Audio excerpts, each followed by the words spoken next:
So most people solve this question like 1 minus 7. So 1 minus 7 is equal to minus 6. Then again 1 minus 7. So 1 minus 7 is equal to also minus 6. Now minus 6 times minus 6. So minus 6 times minus 6 is equal to 36, right? But this answer is not correct. This answer is completely wrong. So now let's solve this problem correctly by using a PEMDAS rule, right? So PEMDAS, P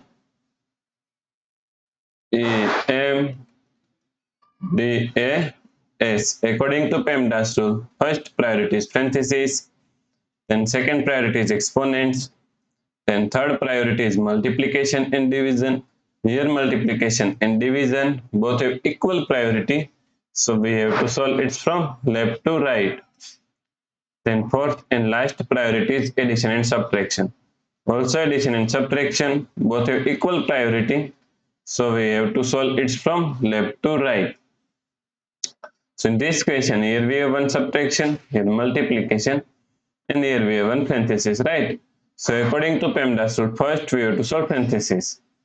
So now 1 minus 7. Now solve this parenthesis. 1 minus 7 is equal to minus 6. So times minus 6, right? Now here we have subtraction and here multiplication. So according to PEMDAS rule, first we have to solve multiplication, then we have to solve subtraction, right? So now 1 minus, now 7 times 6 is equal to 42. And minus minus plus, so plus 42, right? So 1 plus 42 is equal to 43. So the correct answer is 43, right? If you like this solution, please like, share and subscribe Virakti Education YouTube channel, and also do not forget to comment your answer. Thanks for watching this video.